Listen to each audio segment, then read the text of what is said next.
Hi, it's Dwyer, gamblersadvisory.com, here with some comments on this weekend's big fight, and I do mean big, at middleweight between Sergio Martinez, and he's taking on one of the best nicknames in boxing, Dazzling Darren Barker. But before I go further, just remember the opinion you should follow should be your own. Just consider this video to be a second opinion from a complete stranger online. I think the styles dictate in this fight. Three of Sergio Martinez's most recent fights were against Paul Williams, Kelly Pavlik, and Sergei Zinzurek. Now, the problem with all three of those fighters is that they're hunters and they're predictable, right? They're going to come forward. Paul Williams is going to be in your face with volume.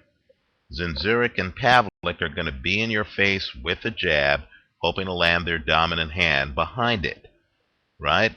So Martinez, who has great balance, used to be a cyclist and a soccer player, knows how to back up, has his hands coordinated with his feet, where he can literally just take a step back, anchor himself, and get off power shots, right? Look at the shot that finished Paul Williams in the rematch, right? Martinez was perfect style-wise for those fighters.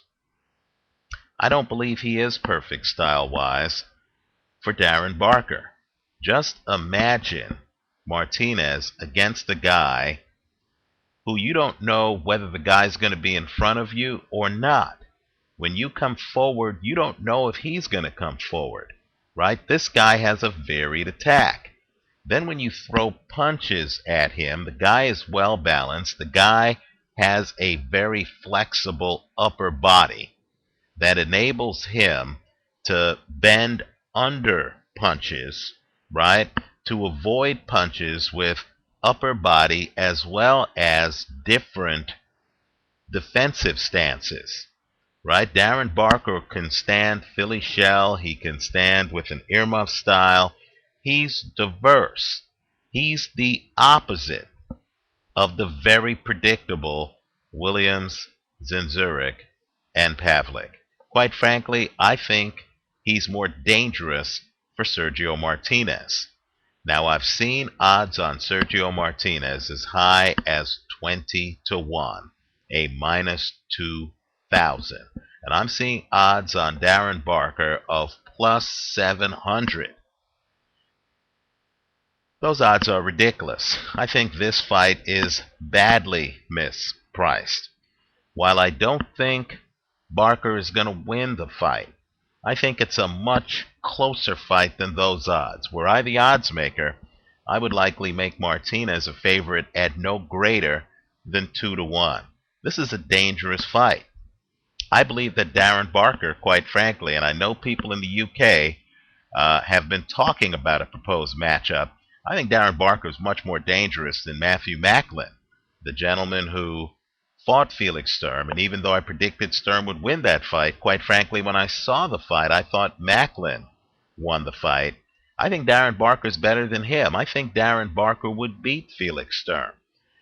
I think on talent alone, and the way I'm playing this fight, on talent alone, since Barker is going to be playing a cat and mouse game with Sergio Martinez.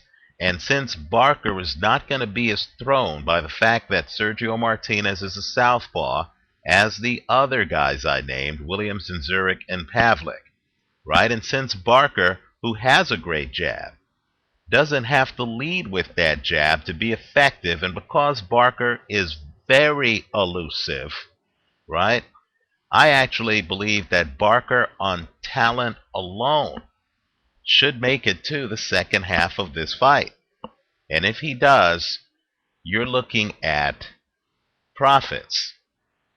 I'm recommending that you take Darren Barker at a plus 700. I think that has to be part of your betting portfolio because he's a live underdog with a real chance, even though I consider Martinez one of the world's best pound for pound. You'll see where I have him ranked at Dwyer Top10Boxing.blogspot.com. But Martinez, who is slightly better than Barker has more power, right? A little bit better in terms of using the ring, has more stamina. I was not impressed with the later rounds of Barker against Spada. Also, I am concerned about Barker's chin. Barker actually did go down in the first round momentarily against a guy named Paul Samuels in a fight that got away from the ref. Of course, Barker, who does have bang, then dropped Samuels with the next punch. That video's up on YouTube. So I do have some questions about Barker that I don't have about Sergio Martinez, who has not lost in my book for years. I thought Martinez even beat Paul Williams in the first fight. But I do consider Barker to be a live dog, and the way I'm recommending you play this is to take Barker to win the fight at plus 700, straddled against Martinez from the 7th round on. Forget the minus 2,000 odds. You're going to see that Martinez 7 to 9, you can get a plus 350. Martinez 10 to 12, you can get a plus 550. And Martinez by decision, you can get a plus 150.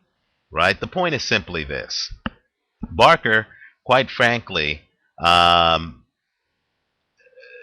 in my opinion, has at least a plus 200 chance of winning the fight.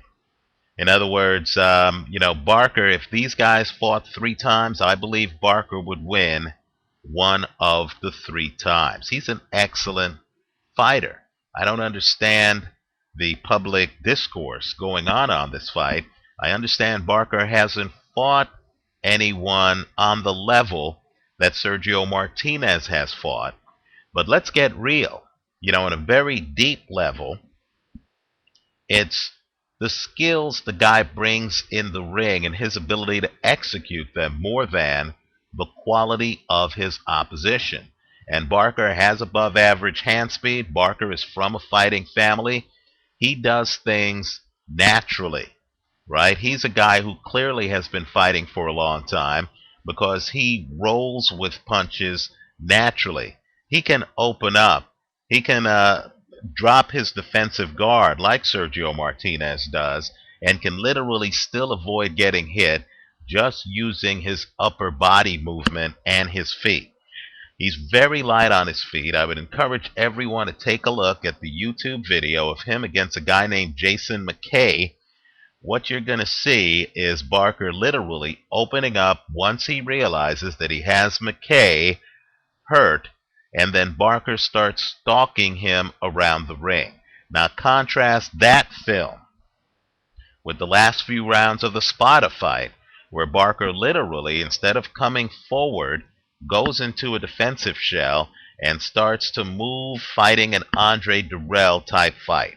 In other words, style-wise, Darren Barker is a multilingualist. I think this fight goes to the later rounds. If I had to bet on only one outcome, I'd take Sergio Martinez to win this fight late. But because the casino is giving me 7 to 1 odds, ridiculous value on Darren Barker, and because this fight has overpriced Sergio Martinez, I actually believe that what you want to do is take Sergio Martinez late, and you want to also have a straddle bet on Darren Barker. You can profit off both because they're giving you Martinez at greater than plus 500 for rounds 10 to 12. And they're giving you a plus 700 for Darren Barker simply to win the fight. Juggle the math. I believe this fight is much more competitive than most in the public. I think it's a joke that they have Sergio Martinez as a 20 to 1 favorite, meaning he wins 20 times out of 21 fights. Personally, I think if these guys fought 3 times, I think Darren Barker wins 1 of the 3. I think Darren Barker, quite frankly, is better at middleweight than many of the big-name middleweights out there, including Felix Sturm. Let me know what you think. Leave your comments for me here on YouTube. Visit us at gamblersadvisory.com. All I ask is that after the fight, win, lose, or draw, you stop by with your comments. Thanks for stopping by.